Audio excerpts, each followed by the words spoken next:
공인중개사 시험 어렵다고요? 40문제 중 24개만 맞히면 합격입니다. 과목별 40점 평균 60점. 그게 끝입니다. 5문제 중 3개만 맞춰도 충분합니다. 오늘도 합격을 향한 10분 루틴. 지금부터 2024년 제35회 시험 2차 1교시 61번부터 65번 문제 시작합니다. 공부 루틴은 채널 길. 61번 문제. 도시 및 주거환 경정 비법령상 정비사업의 시행 방법으로 허용되지 않는 것은 1번. 주거환경 개선 사업은 환지로 공급하는 방법. 2번. 주거환경 개선 사업은 인가받은 관리처 분계획에 따라 주택 및 부대시설 복리시설을 건설하여 공급하는 방법. 3번. 재개발 사업은 인가받은 관리처 분계획에 따라 건축물을 건설하여 공급하는 방법. 4번. 재개발 사업은 환지로 공급하는 방법. 5번. 재건축 사업은 국토의 계획 및 이용에 관한 법률에 따른 일반 주거지역인 정비구역에서 인가받은 관리처 분계획에 따라 건축법에 따른 오피스텔을 건설하여 공급하는 방법.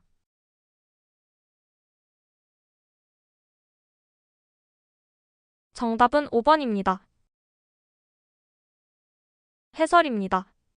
재건축 사업은 주택을 건설하여 공급하는 사업이므로 오피스텔 업무 시설을 공급하는 방식은 허용되지 않습니다.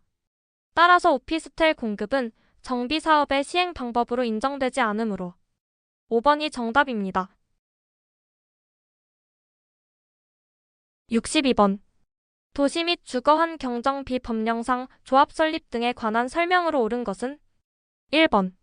재개발조합이 조합 설립 인가를 받은 날부터 3년 이내에 사업 시행 계획 인가를 신청하지 아니한 때에는 시장, 군수 등은 직접 정비 사업을 시행할 수 있다. 2번.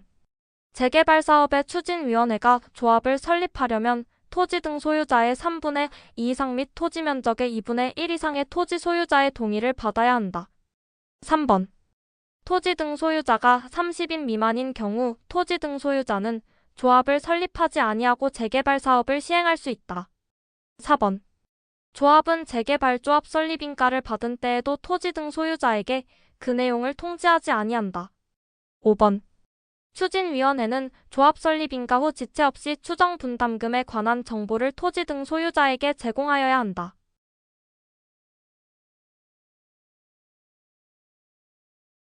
정답은 1번입니다. 해설입니다. 재개발조합이 조합 설립 인가를 받은 날부터 3년 이내에 사업 시행 계획 인가를 신청하지 않으면 시장군수 등이 직접 정비 사업을 시행할 수 있습니다. 이는 조합의 장기 지연을 방지하기 위한 규정입니다. 2번은 면적 동의 비율이 잘못되었습니다. 면적 2분의 1 초과가 아니라 면적 2분의 1 이상입니다.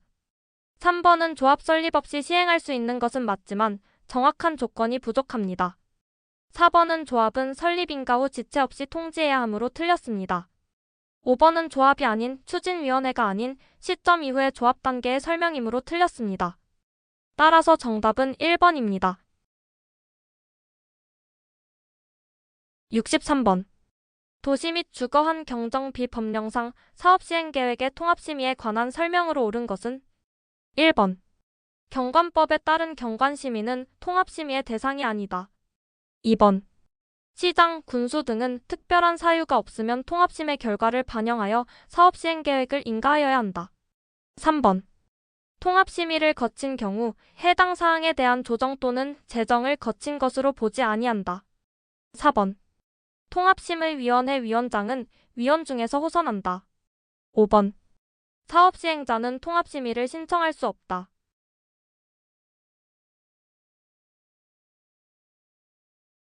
정답은 2번입니다. 해설입니다. 정비사업에서 통합심의는 도시계획, 경관, 교통, 환경 등의 다양한 심의를 통합하여 진행하는 제도로 시장군수 등은 특별한 사유가 없을 경우 그 통합심의의 결과를 반영하여 사업시행 계획을 인가해야 합니다. 즉, 통합심의 결과는 사실상 인가 기준에 직접적 영향을 미치는 중요한 요소입니다. 1번은 경관심의도 통합심의 대상이므로 틀렸습니다. 3번은 통합심의를 거치면 해당 사항에 대한 조정 제정을 거친 것으로 봅니다. 따라서 틀렸습니다.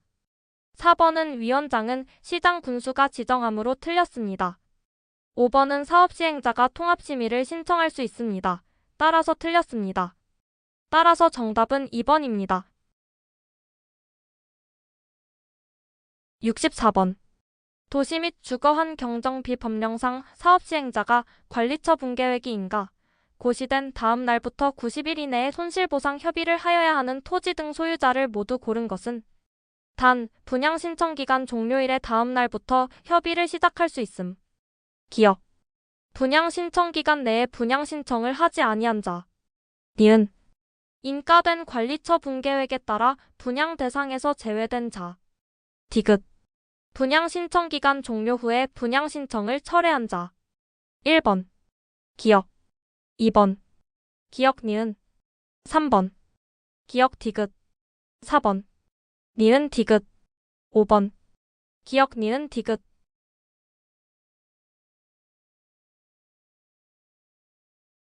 정답은 2번입니다. 해설입니다.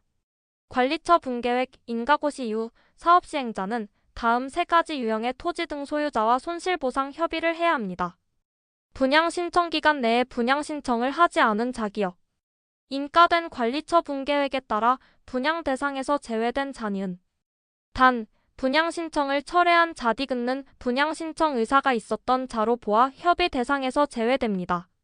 따라서 손실보상 협의 의무 대상은 기역과 니은에 해당하며 정답은 2번입니다. 65번. 주택법령상 기간시설에 해당하지 않는 것은 1번. 전기시설 2번.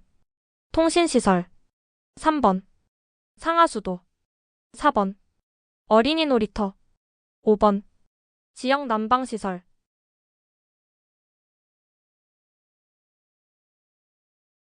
정답은 4번입니다. 해설입니다. 기간시설이란 주택건설의 필수적인 기반시설로 일반적으로 전기시설, 통신시설, 상하수도, 난방시설 등이 포함됩니다. 하지만 어린이 놀이터는 주민 편의시설에 해당하며 기간시설에는 포함되지 않습니다. 따라서 정답은 4번입니다. 5문제 끝. 3개 이상 맞히셨다면 오늘도 합격 루틴 성공. 공인중개사 시험 40문제 중 24개만 맞히면 끝. 과목별 40점 넘기고 평균 60점이면 합격입니다. 매일 딱 10분 이게 진짜 합격 습관. 좋아요는 루틴 유지의 비타민. 구독은 합격까지 함께 가는 출석 체크. 하나씩 쌓아가는 합격 습관. 다음 영상에서도 함께 할게요. 여러분의 루틴 응원합니다. 공부 루틴은 채널 길